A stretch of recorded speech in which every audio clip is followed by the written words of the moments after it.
I'd like to take you to another world, and I'd like to share a 45-year-old love story with the poor living on less than $1 a day.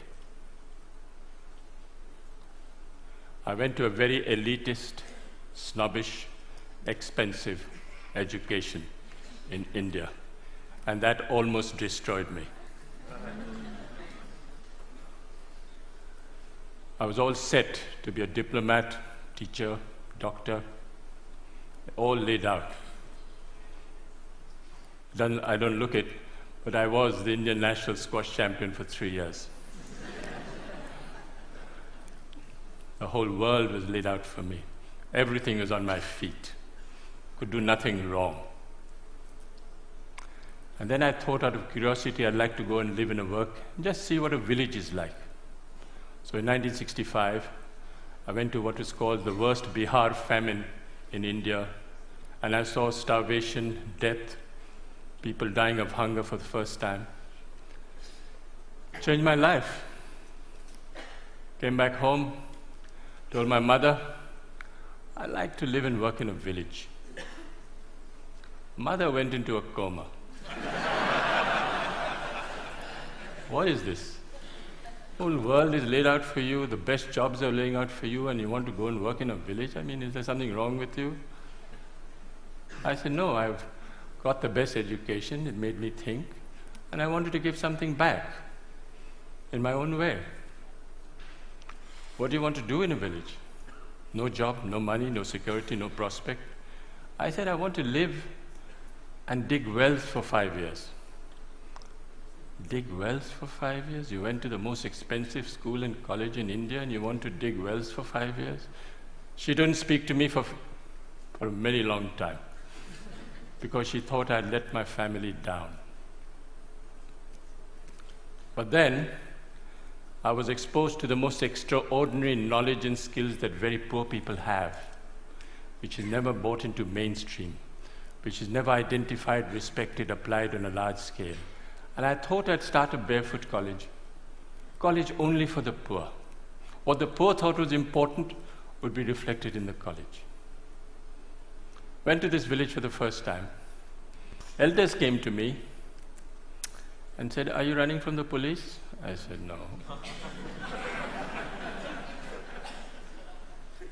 You failed in your exam?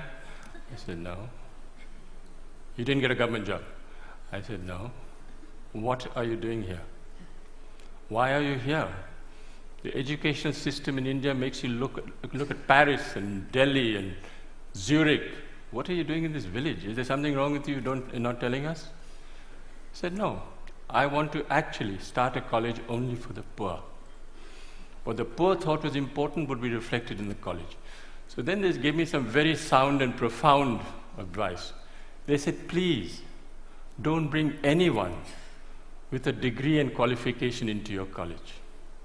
So it's the only college in India where if you should have a PhD or a master's, you are disqualified to come.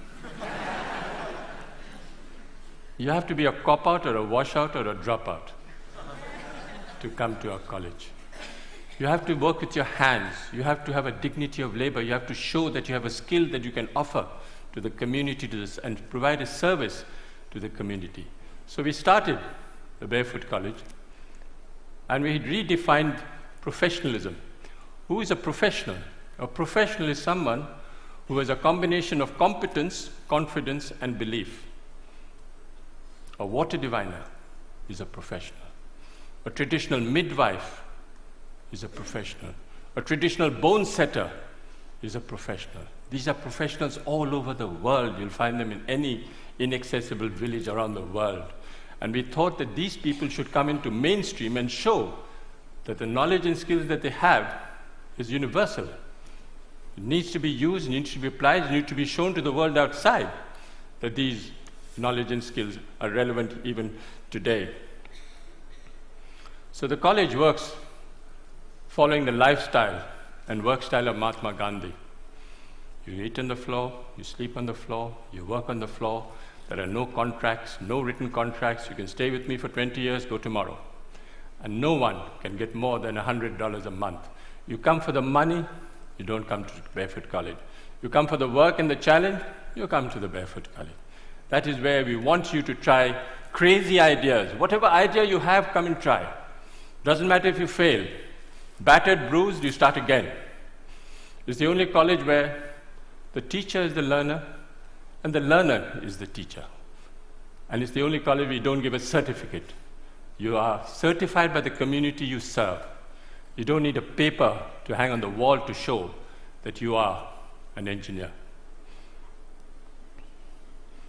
So when they said that, they said, well, show us what is possible. What are you doing?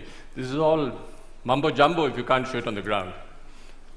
So we built the first Barefoot College in 1986. It was built by 12 barefoot architects who can't read and write. Built on $1.50 a square foot. 150 people lived there, worked there. They got the Aga Khan Award for Architecture in 2002. But then they suspected, they thought there was an architect behind it. I said, yes, they made the blueprints, but the barefoot architects actually constructed the college. We are the only ones who actually returned the award for $50,000 because they didn't believe us and we thought that they were actually casting aspersions on the barefoot architects of Thilonia. I asked a forester, high-powered, paper-qualified expert. I said, what can you build in this place? He had one look at the soil and said, forget it, no way, nothing can work. No water, rocky soil. I was in a bit of a spot, and I said, okay, I'll go to the old man in the village and say, what should I grow in this pot? He looked quietly at me and said, you build this, you put this, and it'll work. This is what it looks like today. Went to the roof, and all the women said, clear out. The men should clear out because we don't want to share this technology with the men. This is waterproofing the roof. It is a bit of jaggery, a bit of urine, and a bit of other things I don't know, but it actually doesn't leak. Since 1986, it hasn't leaked. This technology, the women will not share with the men. It's the only college which is fully solar electrified. All the power comes from the sun. 45 kilowatts of panels on the roof, and everything works out of the sun for the next 25 years. So long as the sun shines, I have no problem with power. But the beauty is that it was installed by a priest, a Hindu priest who's only done 8 years of primary schooling. Never been to school, never been to college. He knows more about solar than anyone I know anywhere in the world. Guaranteed. Food, if you come to the Barefoot College, is solar cooked. But the people who fabricated that solar cooker are women. Illiterate women who actually fabricate the most sophisticated solar cooker. It's a parabolic Scheffler solar cooker. Unfortunately, they're almost half German. They're so precise. You'll never find Indian women so precise. Absolutely to the last inch, they can make that cooker. And we have 60 meals twice a day of solar cooking. We have a dentist. She's a grandmother, illiterate, who's a dentist. She actually looks after the teeth of 7,000 children. Barefoot technology. This was 1986, no engineer, no architect thought of it, but we are collecting rainwater from the roofs. Very little water is wasted. All the roofs are connected underground to a 400,000 liter tank, and no water is wasted. If we have 4 years of drought, we still have water in the campus because we collect rainwater. 60% of children don't go to school because they have to look after animals, sheep, goats, domestic chores. So we thought of starting a school at night for the children. We call the night schools of Thilonia. Over 75,000 children have gone through these night schools because it's for the convenience of the child, it's not for the convenience of the teacher. And what do we teach in these schools? Democracy, citizenship, how you should measure your land, what you should do if you're arrested, what you should do if your animal is sick. This is what we teach in the night schools. But all the schools are solar lit. Every 5 years, we have an election between 6 to 14-year-old children participate in a democratic process, and they elect a prime minister. The prime minister is 12 years old. She looks after 20 goats in the morning, but she's prime minister in the evening. She has a cabinet, Minister for Education, Minister for Energy, Minister for Health, and they actually monitor and supervise 150 schools for 7,000 children. She got the World's Children's Prize 5 years ago, and she went to Sweden. First time ever going out of a village, never seen Sweden, wasn't dazzled at all by what was happening. And the Queen of Sweden, who's there, turned to me and said, "Can you ask this child where she got her confidence from? She's only 12 years old, and she's not dazzled by anything." And the girl who's on her left turned to me and looked at the Queen straight in the eye and said, "Please tell her I'm the Prime Minister."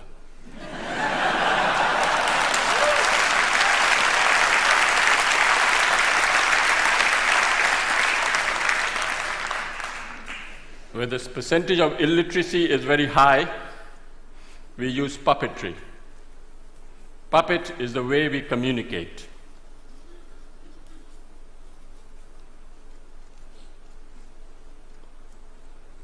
You have Joachim Chacha, who's 300 years old.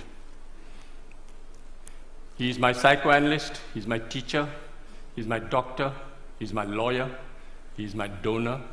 He actually raises money, solves my disputes. He solves my problems in the village. If there's tension in the village, if the attendance in the schools go down and there's a friction between the teacher and the parent, the puppet calls the teacher and the parent in front of the whole village and says, "Shake hands, the attendance must not drop." These puppets are made out of recycled World Bank reports.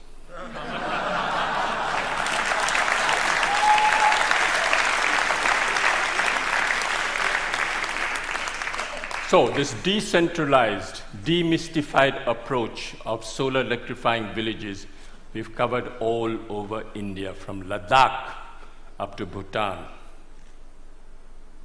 All solar electrified villages by people who have been trained. When we went to Ladakh and we asked this woman, at minus 40, you have to come out of the roof because there's no place, it's all snowed up on both sides. And we asked this woman, what was the benefit you had from solar electricity? And she thought for a minute and said, "It's the first time I can see my husband's face in winter." Went to Afghanistan. One lesson we learned in India was men are untrainable. Men are restless, men are ambitious, men are compulsively mobile, and they all want a certificate. All across the globe, you'll have this tendency of men wanting a certificate. Why? Because they want to leave the village and go to a city looking for a job. So we came up with a great solution: train grandmothers. What's the best way of communicating in the world today? Television? No. Telegraph? No. Telephone? No. Tell a woman.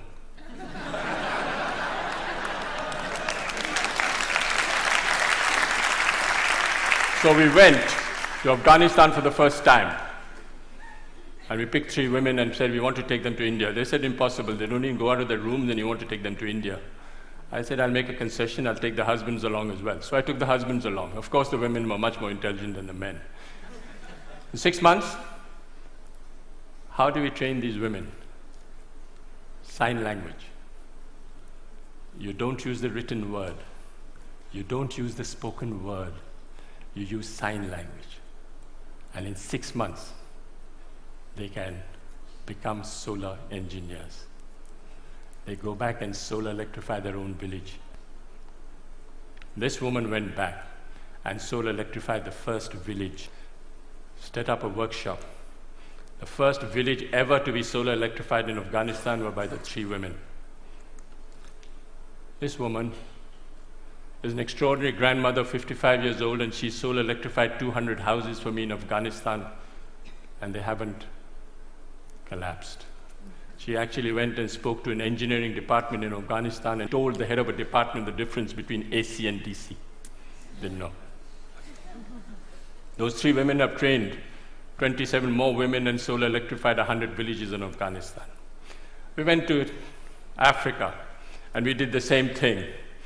All these women sitting in one table from 8, 9 countries, all chatting to each other, not understanding a word because they're all speaking the different language. But their body language is great.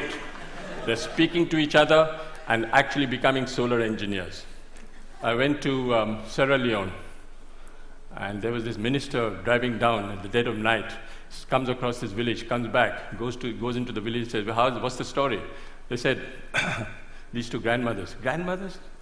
Minister couldn't believe what was happening. Where did they go? Went to India and back.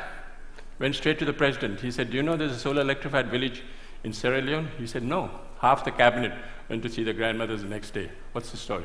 So he summoned me and said, can you train me 150 grandmothers? I said, I can't, Mr. President, but they will. The grandmothers will. So he built me the first barefoot training center in Sierra Leone, and 150 grandmothers are being trained in Sierra Leone. Gambia. I went to select the grandmother in Gambia. Went to this village, I knew which woman I would like to take. The community got together and said, I'll take these 2 women. I said, no, I'm going to take this woman. They said, why? She doesn't know the language, you don't know her. I said, no, I like the body language, I like the way she speaks. Difficult husband, not possible. Call the husband. Husband came. Swaggering, politician, mobile in his hand, not possible. Why not? The woman, look how beautiful she is. I said, yeah, she's very beautiful. What happens if she runs off with an Indian man? That was the biggest fear. I said, she'll be happy, she'll ring up in a mobile. She went like a grandmother and came back like a tiger. She walked out of the plane and spoke to the whole press as if she was a veteran. She handled the national press, and she was a star. And when I went back 6 months later, I said, where's your husband? Oh, somewhere, doesn't matter. Doesn't matter. Doesn't matter. Success story.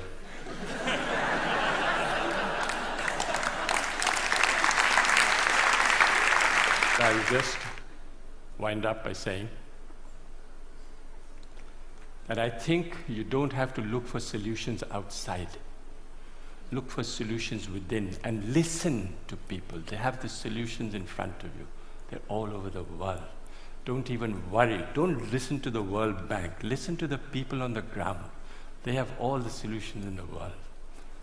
I'll end with a quotation by Mahatma Gandhi. First they ignore you, then they laugh at you, then they fight you, and then you win. Thank you.